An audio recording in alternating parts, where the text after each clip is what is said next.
India ने form किया है ओआईसी को हुर्रियत के इशू पर। देखिए हुर्रियत क्या है, यह एक अलगाववादी संगठन है जो कि कश्मीर को भारत से अलग करने की लगातार कवायद करता रहा है। इंडियन गवर्नमेंट लगातार इस पर नज़र बनाए रखती है। देखते हैं क्या है पूरा इशू और उसको हम समझने की कोशिश करते हैं क्या है उसका इंटरनेशनल इम्पैक्ट और उसका क्या है संबंध ओआईसी से।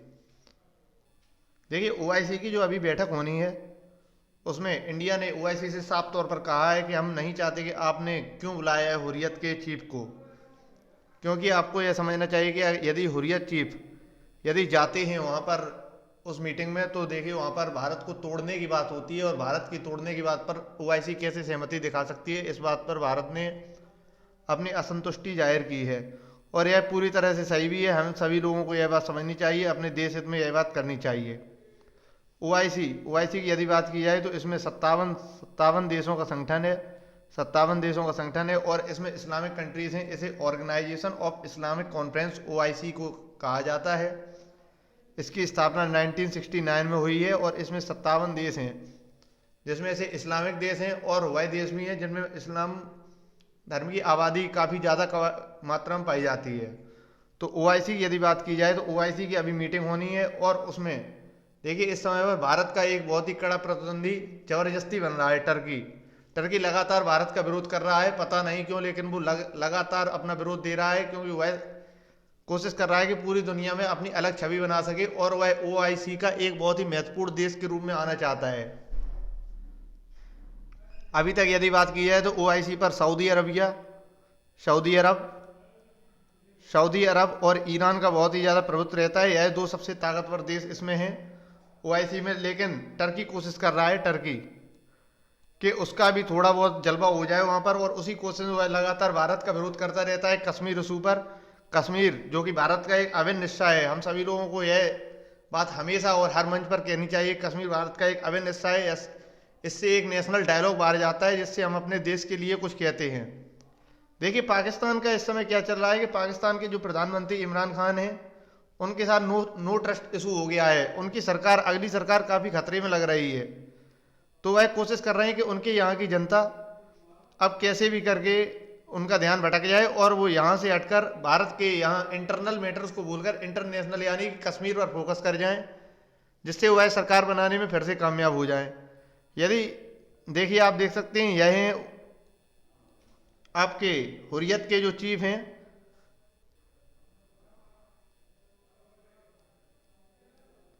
देखिए ऑल पार्टी हुर्रियत कॉन्फ्रेंस, इसकी स्थापना जो है 1993 में हुई थी। मार्च 1993 में इसकी स्थापना हुई थी, ऑल पार्टी हुर्रियत कॉन्फ्रेंस।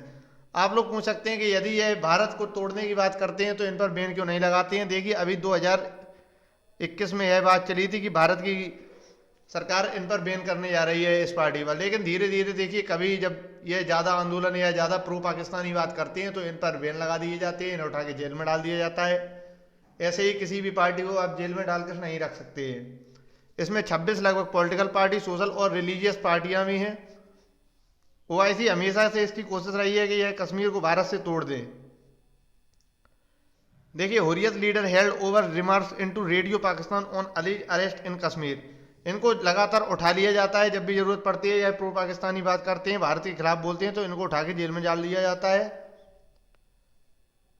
अब देखिए गवर्नमेंट कंसिडर्स बैन ऑन, तो यह बैन की बात की जा रही है। 2021 में यह चर्चा हुई थी कि इन पर बैन लगा दिया जाए, लेकिन बैन नहीं लग पाया है और यह बैन राष्ट्र हित में बहुत ही ज़्यादा जरूरी हो रहा है। ओआईसी में 57 मेंबर हो जाते हैं, यह बहुत समझना जरूरी होगा। देखिए ओआईसी में बेसिक ग्राउंड लेवल पर आप देखा जाए, यदि आप पूछना चाहें कि यह ओआईसी जा रहे हैं उस मीटिंग में कुछ ग्राउंड लेवल पे कुछ निकल के आएगा तो उसका जरा भी इम्पैक्ट नहीं होगा। लेकिन इंडिया ने अपनी प्रॉब्लम इसलिए और अपनी बात इनके खिलाफ इसलिए रखी है कि आपने उनको एग्री क्यों किया है, क्योंकि एग्री आप तो ही कर रहे हैं जो आप इंडिया के अपोजिशन में खड़े हैं और आप इंडिया को तोड़ने वाले लोगों को अपने मंच पर क्यों बैठा रहे हैं।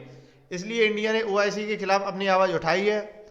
और देखिए पाकिस्तान के जो प्रधानमंत्री है उनकी सीट इस समय खतरे में है, तो उनको कुछ ना कुछ करना ही है। इसलिए वह लगातार कोशिश कर रहे हैं कि कुछ ना कुछ ऐसा कर दें जिससे उनके देश का ध्यान दूसरी जगह पर चला जाए और वह आसानी से अपना चुनाव जीत सकें। नो ट्रस्ट वोट, इनको अब वोट नहीं मिलने वाला है क्योंकि इनकी सरकार में इतना ज़्यादा इन्होंने लोन लिया है।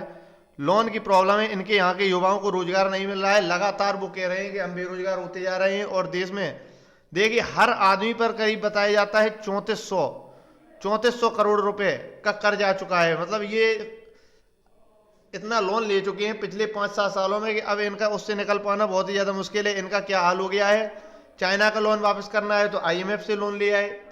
इंडिया से तो खैर ये ले ही नहीं सकते हैं लोन, इनको बेइज्जती लगती है। लेकिन इंडिया भी इस समय देखिए आपको श्रीलंका को करीब 7700 करोड़ रुपए का इस समय भारत ने लोन दिया है श्रीलंका को। तो इनका यही चल रहा है कि एक जगह का ब्याज वापस करना है तो दूसरी जगह से लोन ले लो, इस तरह से इनका चल रहा है। अब एक इनका सबसे बड़ा इंपैक्ट पड़ रहा है, चाइना ने भी इनको धमकी देनी शुरू कर दी है। चाइना ने कहा है इनको $50 मिलियन का इनको ब्याज दो, नहीं तो ये सीपैक आपको पता होगा चाइना पाकिस्तान इकोनॉमिक कॉरिडोर के तहत इनका समझौता है कि यह पाकिस्तान में कंस्ट्रक्शन कर रहे हैं। इसके तहत अब चाइना ने इनको धमकी देनी शुरू कर दी है कि हमको $50 मिलियन का एक किस्त दो, नहीं तो हम आपके यहाँ पे सीपैक के तहत चल रहा समझौता खत्म कर देंगे और आपको फंडिंग करना बंद कर देंगे। इससे आपको प्रॉब्लम हो रही है। तो अब यहाँ पर बात की जाए कि इंडिया को क्या करना होगा, तो इंडिया को मेरे हिसाब से बहुत ही ज़्यादा जरूरी है कि ओआईसी को काउंटर करने के लिए एक जरूर एडिशनल ग्रुप एक बनाना होगा, जिससे वह ओआईसी के खिलाफ अपना एकजुट होकर एक मैसेज दे सकें कि हम देखिए ये करना चाहते हैं। और ओआईसी से वैसे तो ग्राउंड लेवल पर कुछ नहीं होने वाला है इस मीटिंग से, लेकिन जब ओआईसी एक बड़ा ही इम्पैक्ट डालता है, क्योंकि 57 देश काफ़ी ज़्यादा होते हैं, जब 57 देश मिलकर किसी भी एक मुद्दे पर अपना एक स्टेटमेंट देते हैं तो वह काफ़ी ज़्यादा इम्पैक्टफुल होता है। तो इंडिया इसलिए इसका अपोजिशन कर रहा है। हम सभी लोगों को एक रहना है और कश्मीर इशू को कभी भी दूसरे देश को इंटरफेयर नहीं करने देना है।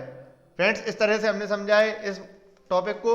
अगर आपको जानकारी पसंद आई है तो चैनल को सब्सक्राइब कर दें और वीडियो को ज़्यादा से ज़्यादा शेयर कर दें। जय हिंद, जय भारत।